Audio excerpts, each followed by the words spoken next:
कीजिए। और इस शेर में हम चाहती हूँ जहाँ तक हमारे सामईन हज़रात तशरीफ फरमा है वहाँ तक इस शेर हाजिर करती हूँ, इसमें शरीक हूँ। अगर आप इससे सहमत हो तो इस शेर का इस्तकबाल होना चाहिए कि मुस्तकिल इस जहां में है रहना किसे,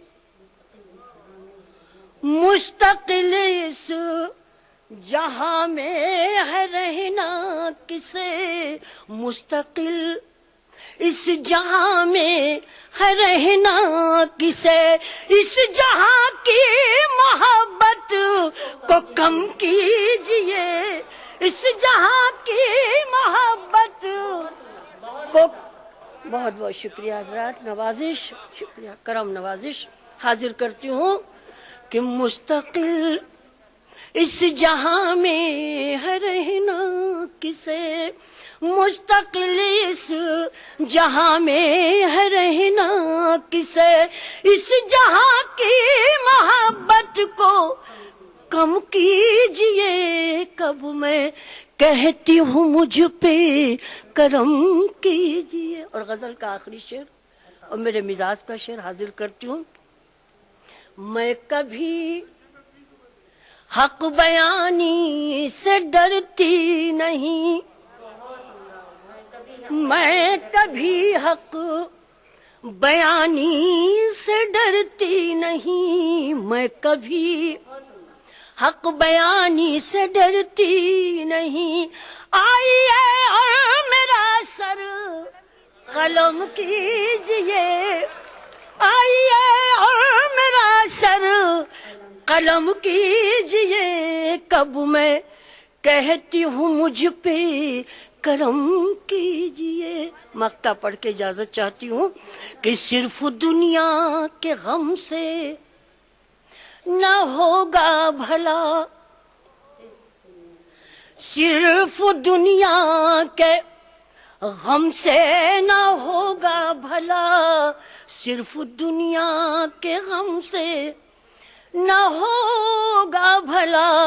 ए सब आखिरत का भी गम कीजिए, ए सब आखिरत का भी गम कीजिए। कब मैं कहती हूँ मुझ पे करम कीजिए। बहुत बहुत शुक्रिया हजरात। मेरी वफाएं उसकी जफाओं के सामने, मेरी वफाएं उसकी जफाओं के सामने, जैसे कोई चिराग हवाओं के सामने, जैसे कोई चिराग हवाओं के सामने। और गर्दिश तो चाहती है तबाही मेरी, मगर गर्दिश तो चाहती है तबाही मेरी, मगर मजबूर है किसी की दुआओं के सामने, मजबूर है किसी की दुआओं के सामने। कि नेज़े पे भी बुलंद रहा कट के सर मेरा। सुनिएगा हज़रात, एक मिनट के लिए मैं आपसे तवज्जो चाहती हूँ कि नेज़े पे भी बुलंद रहा कट के सर मेरा, नेज़े पे भी बुलंद रहा कट के सर मेरा, लेकिन झुका न झूठे खुदाओं के सामने, लेकिन झुका न झूठे खुदाओं के सामने। नेज़े पे भी बुलंद रहा कट के सर मेरा, लेकिन झुका न झूठे खुदाओं के सामने। जैसे कोई चिराग हवाओं के सामने।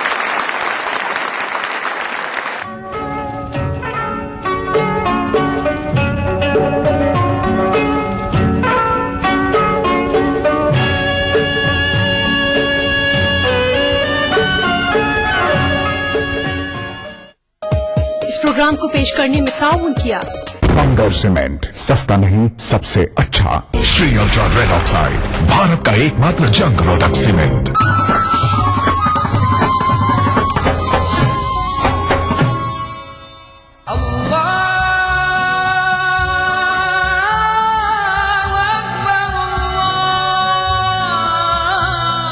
हर सुबह ईटीवी उर्दू की खुशबू से महके आपका घर आंगन। मांगने वाले मांग खुदा से। रूहानी कैफियत से सरशार कव्वालियों का हसीन गुलदस्ता। प्रोग्राम महफिल समा रोजाना सुबह 4:30 बजे। कुरान हमें एक बहुत बड़ी चीज देता है, वो है करेज, हौसला। पुरउम्मीद जिंदगी का सफर। प्रोग्राम रहनुमाए जिंदगी हर पीर तक जुमेरात सुबह 5 बजे।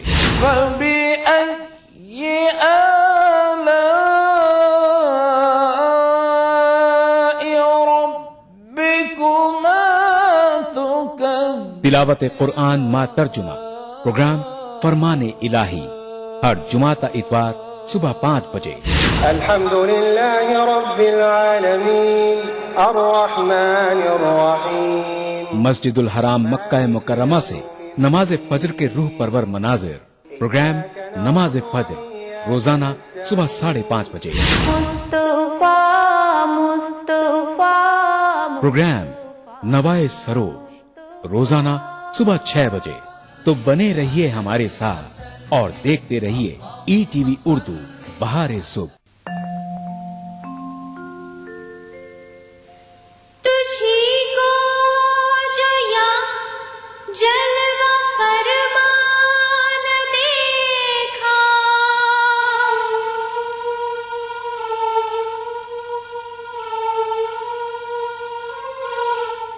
तुझी को जो या जलवा फरमान देखा,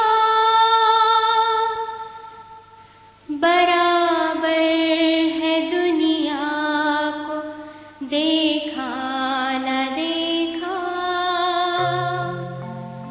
बराबर है दुनिया को देखा न देखा।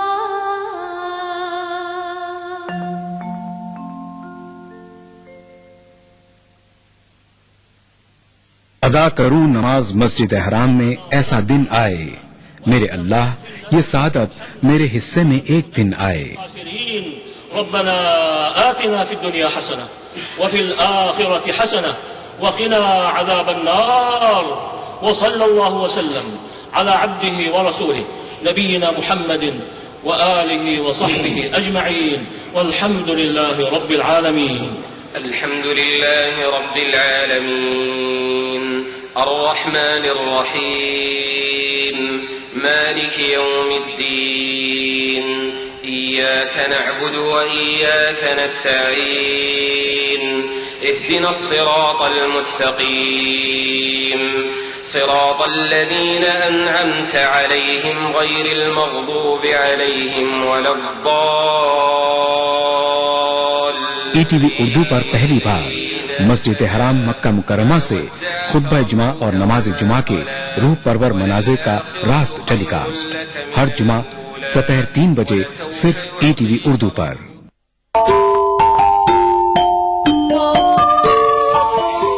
इस्लाम फॉर किड्स यानी इस्लाम बच्चों के लिए, इस प्रोग्राम में कुरान और हदीस के किस्से और वाकयात, हजरत मोहम्मद सल्लल्लाहु अलैहि वसल्लम और सहाबा की जिंदगी के हालात और इस्लामी तालीमात के अहम वाकयात पेश किए जाएंगे। इसमें हमारे लिए सबक है, गाइडेंस है और रहनुमाई का सामान है। इसी के साथ साथ इस्लामी तालीमात की वो बातें भी हम आपके सामने रखेंगे जिसमें मॉरल वैल्यूज सिखाई गई हैं, ताकि हम अपने अंदर आला कैरेक्टर, आला अखलाक पैदा कर सकें और दुनिया और आखिरत में कामयाबी हासिल कर सकें। इस्लाम फॉर किड्स हर इतवार सुबह 9 बजे सिर्फ ईटीवी उर्दू पर। ईटीवी उर्दू पर अगला प्रोग्राम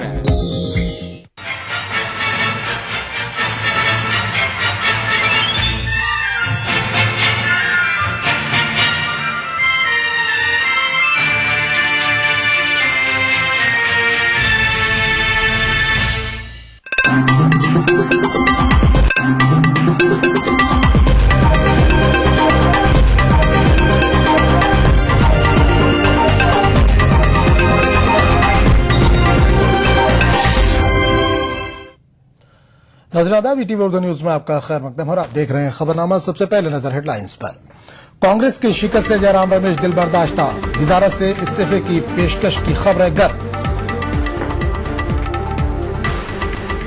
2G पर जेपीसी रिपोर्ट और तेलंगाना के मामलों पर लोकसभा में बीजेपी का हंगामा, दिन भर के लिए कार्रवाई मुलतवी। कांग्रेस आम आदमी पार्टी को हुकूमत बनाने में दे सकती है बिला शर्त मदद, कांग्रेस तर्जुमान शकील अहमद का इशारा। आम आदमी पार्टी किसी की मदद नहीं लेने के अपने मौकफ पर अटल, केजरीवाल ने दीगर पार्टियों के लीडरों से साथ आने को कहा। और मंडेला को पेश किया जा रहा है खिराज अकीदत, प्रणब मुखर्जी समेत मुख्तलिफ मुल्कों के सरबराहान ममलकत जोहान्सबर्ग में जमा।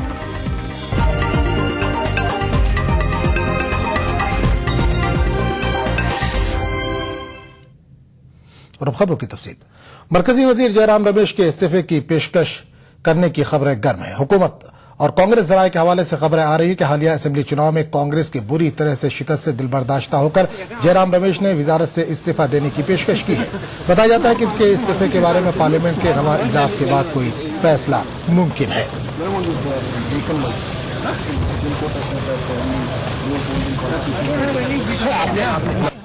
आपको कहते हैं आम आदमी के साथ कांग्रेस का हाथ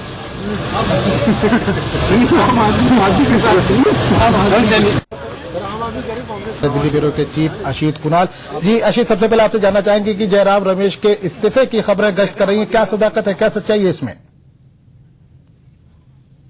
एकदम राजनीतिक गलियारे हैं, उसमें ऐसी चर्चा है कि जो चुनाव में हार हुई है, कांग्रेस की शिकस्त हुई है और करारी हार हुई है, इसके बाद संगठन में और सरकार में एक तरीके की असहजता है, एक तरीके के डिस्कम्फर्ट अगर हम कहें तो इस वक्त है कांग्रेस में और यूपीए सरकार में। हालांकि कल सोनिया गांधी ने तमाम जो राज्य हैं जहां कांग्रेस की शिकस्त हुई है वहां के जो प्रभारी थे उनकी बैठक बुलाई थी और ये भी बताया जा रहा है अंदर भी एक तमाम नेताओं ने एक दूसरे पर आरोप प्रत्यारोप किए हैं और खासतौर पर संगठन से जुड़े हुए नेताओं ने यूपीए सरकार के कामकाज पर सवाल उठाया और कहा है कि जो महंगाई और भ्रष्टाचार जैसे मुद्दे थे जो यूपीए सरकार की देन है उसका खामियाजा संगठन को और कांग्रेस पार्टी को भुगतना पड़ रहा है। तो एक तरीके का डिस्कम्फर्ट इस वक्त जाहिर तौर पर अंदर ही अंदर पनप रहा है। हालांकि खुलकर कोई भी कुछ बोलने को तैयार नहीं है। केवल मणिशंकर अय्यर जो सांसद है राज्यसभा के और कांग्रेस के वरिष्ठ नेता रहे हैं और केंद्रीय मंत्री भी रहे, उन्होंने आज सीधे तौर पर प्रधानमंत्री मनमोहन सिंह को कटघरे में खड़ा किया है और कहा है कि सोनिया गांधी को उन्होंने इस बात को लेकर आगाह किया था कि प्रधानमंत्री मनमोहन सिंह को ना बनाया जाए और यही कारण है कि मनमोहन सिंह का जो नेतृत्व है वो विफल रहा है। तो सीधे तौर पर पहली बार कांग्रेस के किसी वरिष्ठ नेता ने प्रधानमंत्री के ऊपर निशाना साधा है। तो अंदर खाने जाहिर तौर पर बहुत कुछ इस वक्त एक तरीके की हलचल चल रही है। ऊपर जरूर नहीं, सतह पे भले ही कुछ ना दिख रहा हो, अंदर खाने बहुत ही ज्यादा इस वक्त जो हार है उससे बेचैनी है। जयराम रमेश के बारे में बताया जा रहा है कि उन्होंने भी कल अपने इस्तीफे की पेशकश कांग्रेस अध्यक्ष सोनिया गांधी और प्रधानमंत्री मनमोहन सिंह से की थी। हालांकि उन्हें ये कहा गया है कि चूंकि संसद का सत्र चल रहा है, ऐसे में सरकार के सामने कई इस वक्त लेजिस्लेचर हैं, कई विधेयक पास कराने, किसी मंत्री का इस तरीके से इस्तीफे की पेशकश करना और पब्लिक डोमेन में आना सरकार के लिए एक नई मुसीबत खड़ा कर देगा। ऐसे में उन्हें कहा गया है कि संसद का सत्र खत्म होने दीजिए, उसके बाद पार्टी इस पर विचार करेगी। तो कहीं न कहीं इस वक्त सभी लोगों को ये कहा गया है कि जो हार हुई है उसके जो हार का जो जजमेंट होना है, उसका जो इवैल्यूएशन होना है, उसका प्रोसेस संसद का सत्र 20 दिसंबर को खत्म होगा, उसके बाद होगा और कई नेताओं पे कार्रवाई होगी, इतना बताया जा रहा है। चाहे संगठन से जुड़े हुए हों या सरकार से जुड़े हुए हों, कई लोगों पर घात जाहिर तौर पर गिरेगी जो हार हुई है कांग्रेस की। और अंदर खाने जैसा मैंने बोला, काफी कुछ इस वक्त एक तरीके का हलचल कांग्रेस और यूपीए सरकार के भीतर चल रहा है। जी अशित, एक और चीज जानना चाहेंगे कि राहुल गांधी लगातार ये कह रहे हैं कि नौजवान चेहरों को शामिल किया जाए, नौजवान चेहरों को आगे बढ़ाया जाए, तो ऐसे में जो सीनियर लीडर है कांग्रेस के वो ज्यादा कश्मकश में, ज्यादा परेशान दिख रहे हैं।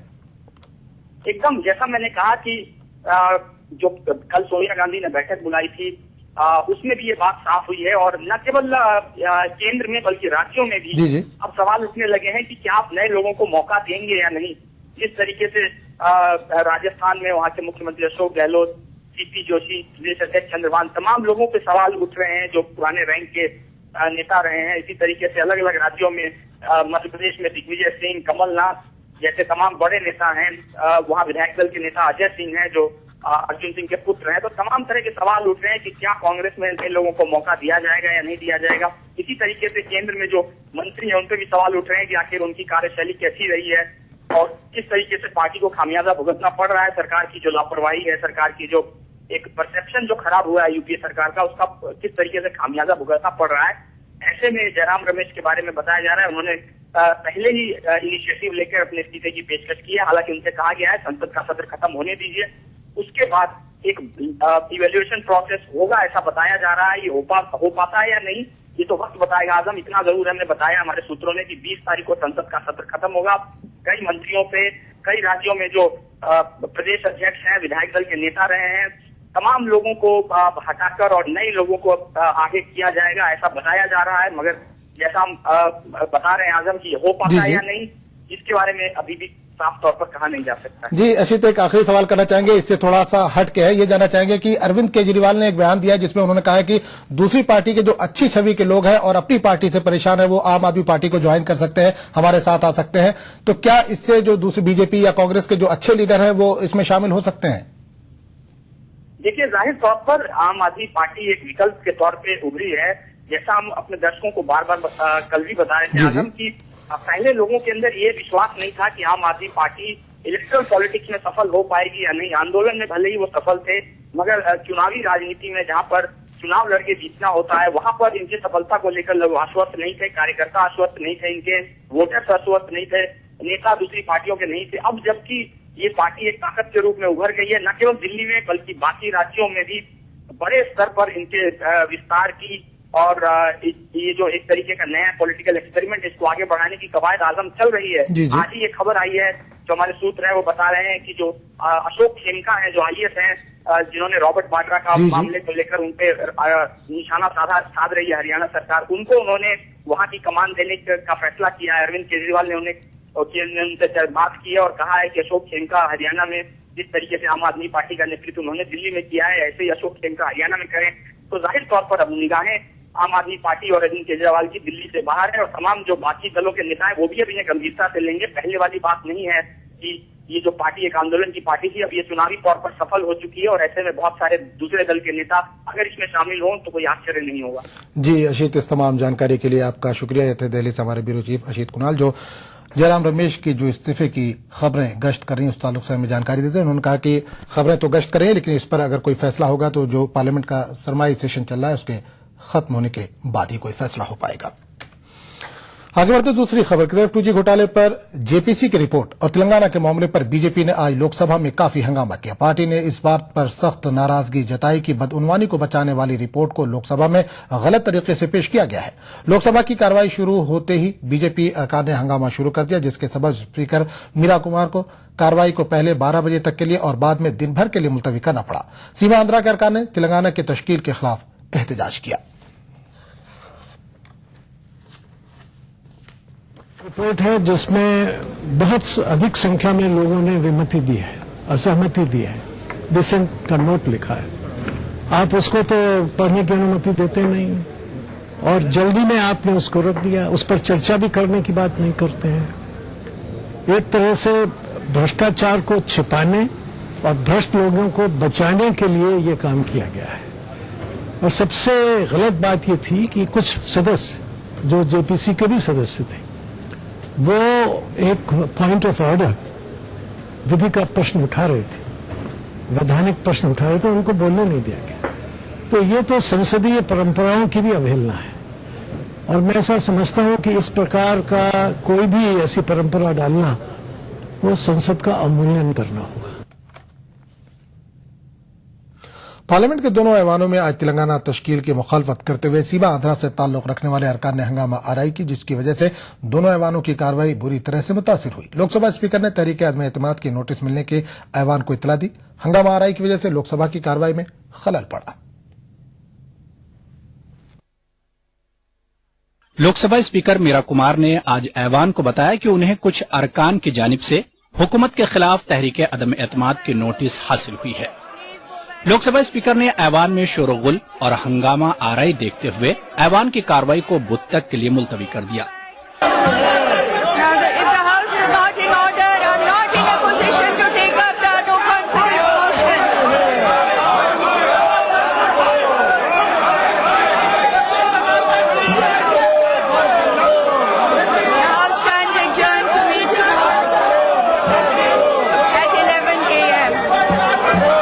सीमा आंध्रा से ताल्लुक रखने वाले अरकान ने रियासत की तकसीम के खिलाफ ऐवान में शदीद एहतजाज किया और मुत्तहिदा रियासत की हिमायत वाले प्लेकार्ड बताए।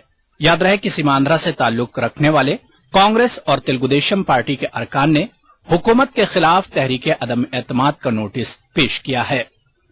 बीजेपी ने भी लोकसभा स्पीकर मीरा कुमार के खिलाफ तहरीके अदम एतमाद का फैसला किया है। ताहम बीजेपी ने यह साफ कर दिया कि वो अलहदा तेलंगाना के वादे पर पाबंद है और ऐवान में तेलंगाना के मुद्दे पर पेश की गई तहरीके अदम एतमाद की हिमायत नहीं करेगी। Bureau report, ETV news. Rajya Sabha में 2G स्पेक्ट्रम घोटाला मामले में वजीर-आजम को क्लीन चिट देने पर हंगामा होने के सबब 2 मरतबा इजलास मुलतवी किया गया। वक्फा सवालात में बीजेपी, टीडीपी समेत दूसरी पार्टियों के अरकान ने भी हंगामा बर्पा करते हुए राज्यसभा की कार्रवाई करने नहीं दी, जिसकी वजह से इजलास में मुसलसल खलल पड़ा।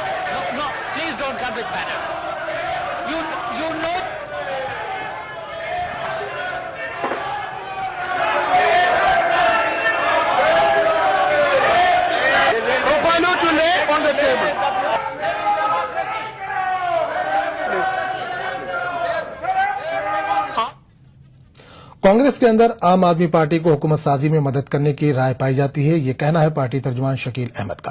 उन्होंने कहा है कि आम आदमी पार्टी की तायद के ताल्लुक से अभी कोई हतमी फैसला नहीं किया गया, लेकिन इस बारे में नवमुंतखब अरकान से सलाह व मशवरा किया जाएगा। और हमारी पार्टी में काफी लोगों की राय है कि हम लोगों को आम आदमी पार्टी अगर सरकार बनाती है तो बाहर से बिना शर्त समर्थन देना चाहिए उनको। लेकिन हम अपने विधायकों से बात कर रहे हैं। हमारे जो विधायक इस संकट की घड़ी में हमारे 8 विधायक जीत के आए हैं, हम उनसे बात कर रहे हैं। उनसे बात करके उनकी राय से हम जो कंसर्न लोग हैं उनको अवगत करावेंगे और फिर एक फैसला लेंगे। अभी कोई फैसला नहीं हुआ है। दिल्ली में हुकूमत साजी के लिए किसी को हिमायत नहीं देने और किसी की हिमायत नहीं लेने के आम आदमी पार्टी के मौकफ में कोई तब्दीली नहीं है। आम आदमी पार्टी लीडर अरविंद केजरीवाल ने यह वाजे करते हुए दीगर पार्टियों में घुटन महसूस करने वाले लीडरों को अपने साथ आने की दावत भी दी है। मीटिंग हुई थी, आज भी मीटिंग हुई है। ना हम सपोर्ट लेंगे ना हम सपोर्ट देंगे, सवाल ही नहीं उठा।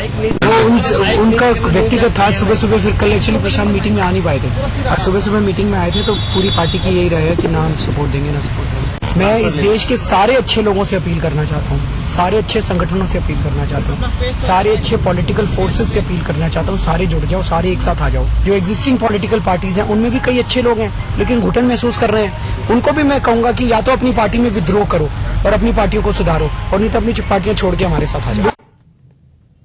दिल्ली में हुकूमत साजी के मामले पर तातुल बरकरार है। आम आदमी पार्टी ने एक बार फिर वाजे कर दिया कि वो हुकूमत साजी के अमल में कांग्रेस या बीजेपी के साथ कोई समझौता नहीं करेगी। केजरीवाल के घर पर आम आदमी पार्टी के सियासी उमूर की कमेटी की मीटिंग के बाद मनीष सिसोदिया ने प्रशांत भूषण के जरिए मुबैना तौर पर दिए गए इस बयान पर सफाई दी कि आम आदमी पार्टी मशरूई तौर पर हिमायत दे सकती है। कि जिन मांगों को लेकर हमने आम आदमी पार्टी बनाई थी, अगर कांग्रेस या बीजेपी उनको लेके आ जाए तो हमें आम आदमी पार्टी बनाने की जरूरत नहीं पड़ेगी। इसी संदर्भ में उन्होंने कल बहस के दौरान ये कहा, जिसको बहुत मिस इंटरप्रिटेट करके प्रस्तुत किया जा रहा है। प्रशांत भूषण जी का कहीं आशय नहीं है कि बीजेपी को समर्थन देने की जरूरत है या बीजेपी को समर्थन दिया जा सकता है, या लेकिन सिर्फ एक टीवी डिबेट के दौरान उनके वक्तव्य को तोड़ मरोड़ के पेश किया जा रहा है। मनीष, बार बार जब आप जानते हैं कि बीजेपी कांग्रेस आपकी तरह हो नहीं सकती, आप किसी को अडॉप्ट नहीं कर सकती, तो बार बार ये बहस क्यों छिड़ती आप लोगों के बयान? हाँ, ये तो मैं आपसे भी पूछ सकता हूँ, क्योंकि हाँ, एक मिनट, चुनाव से पहले हम इस बात को कई बार कह चुके हैं कि कांग्रेस और बीजेपी का समर्थन नहीं हो सकता। उसके बावजूद अगर हमसे आप बार बार पूछते हैं और टीवी डिबेट कराते हैं उस पर, तो उसकी डिबेट में फिर कुछ चीजें आती है इस तरह की कि भाई अगर आप उसकी तरह हो जाओगे तो हो जाएगा। फिर आप भी पूछना बंद कीजिए, क्योंकि जब एक बार कह चुके हैं तो बार बार क्यों पूछते हैं?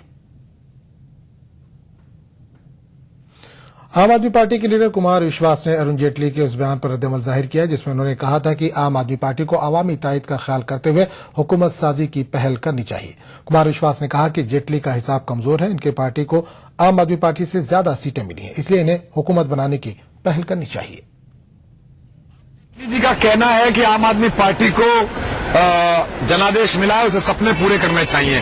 तो अरुण जेटली जी शायद गणित नहीं जानते हैं। 3 सीट भाजपा को ज्यादा मिली है और संवैधानिक मर्यादा यह है कि जिसे ज्यादा सीटें मिली हो राज्यपाल पहले उसे बुलाते हैं। तो मुझे उम्मीद है कि भारतीय जनता पार्टी जिसे 3 सीटों का भारी बहुमत हमारे मुकाबले प्राप्त हुआ है वो दिल्ली में अपना एक दल बनाएगी। दूसरे, अरुण जेटली जी ने कहा है कि हम अराजकता फैला रहे हैं, तो अरुण जेटली जी से मेरा निवेदन है कि ड्राइंग रूम पॉलिटिक्स और राज्यसभा की पॉलिटिक्स अराजकता फैलाती है। सड़क पर किए गए प्रदर्शन, उठाए गए सवाल अराजकता नहीं फैलाते।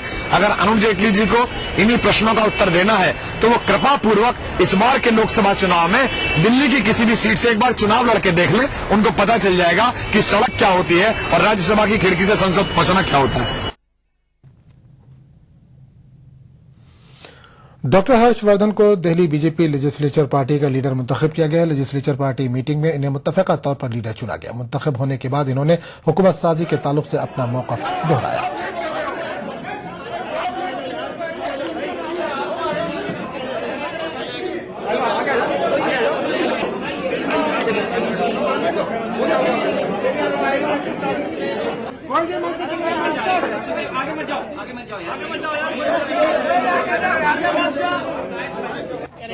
ये बात मैं कई बार कह चुका हूं आपको कि जब हमारे पास पर्याप्त नंबर नहीं है तो हमारी तरफ से किसी भी किस्म की पहल का कोई प्रश्न ही नहीं उठता है और किसी भी तरह की जोड़ तोड़ करने के अंदर हमारा ना विश्वास है ना वो हमारी नीति का अंग है। आम आदमी पार्टी के लीडर प्रशांत भूषण ने बीजेपी की तायद के ताल्लुक से अपने बयान की वजाहत की। उन्होंने कहा है कि उन्होंने ये बात सिर्फ इस मानी में कही थी कि अगर बीजेपी आम आदमी पार्टी की तरह अपनी सोच बदल ले और उन्हीं मकासद पर काम करने लगे जिनके लिए आम आदमी पार्टी बनाई गई है तो इसकी हिमायत देने पर गौर किया जा सकता है। हिस्टोरिकल कॉन्टेक्स्ट में बोली गई थी जिसमें मैंने बोला था कि हाँ, अगर भाजपा आम आदमी पार्टी की तरह बन जाए और वही चीज करने लगे जो आम आदमी पार्टी जिस वैकल्पिक राजनीति और व्यवस्था परिवर्तन के लिए आम आदमी पार्टी बनाई गई है, अगर भाजपा बिल्कुल वैसे ही करने लगे तब फिर उनको समर्थन देना सोचा जा सकता है। कांग्रेस लीडर मनीशंकर अय्यर ने नरेंद्र मोदी को जोकर करार दिया। पार्लियामेंट के बाहर मीडिया से बातें करते हुए मनीशंकर ने कहा कि मोदी को किसी चीज का कोई इल्म नहीं है और ऐसा शख्स लीडर नहीं बन सकता। आदमी ने दिखा दिया है 4-5 भाषण देने से कि कितने गंदे गंदे शब्द उनके मुंह में हैं और किस किस्म का जोकर है वो। उनको न इतिहास पता है, न तो अर्थशास्त्र पता है, न तो कानून पता है, न तो संविधान पता है। जो मन में आए, जो मुंह में आए वो बोलते रहते हैं। ऐसे व्यक्ति इस बहुत ही पहुंचे हुए देश में नेता नहीं बन सकते हैं और बन भी गए तो 2-4 दिन के अंदर उनकी भी सहाय होगी। नरेंद्र मोदी को मुकाबला देने के लिए कांग्रेस पार्टी की तरफ से कौन प्राइम मिनिस्टर कैंडिडेट हो सकता है?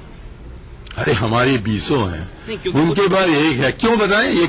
कुछ लोग राहुल गांधी को प्राइम मिनिस्टर कैंडिडेट मानते हैं और कुछ लोग कांग्रेस का वाइस प्रेसिडेंट, कांग्रेस पार्टी में ही, इसलिए ये सवाल उठ रहा है। इस सवाल का जवाब उनको भी और आपको भी तब दिया जाएगा ऐन वक्त पर, और हम तय करेंगे कि ऐन वक्त क्या है। कांग्रेस के सांसदों ने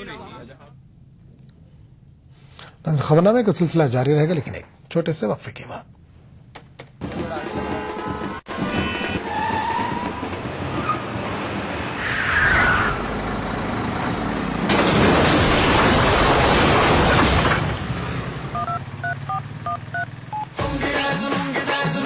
जब जिंदगी सताए मनोरंजन ही बचाए। 5, 6, 7, 8, 9 लगाओ, म्यूजिक, क्रिकेट, कॉमेडी, एस्ट्रो और बहुत कुछ पाओ।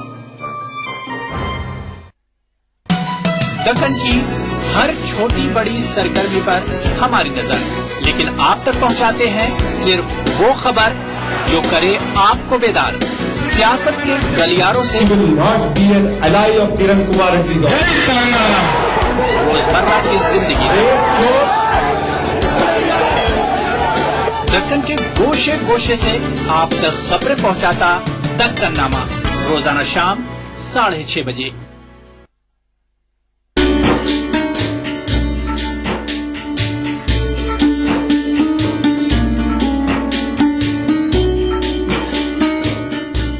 लखनऊ में वाक़ दरगाह हजरत मखदूम शाह मीना रहमतुल्लाह अलैह की क्या है तारीखी अहमियत, देखिए प्रोग्राम बारगाह अक़ीदत में।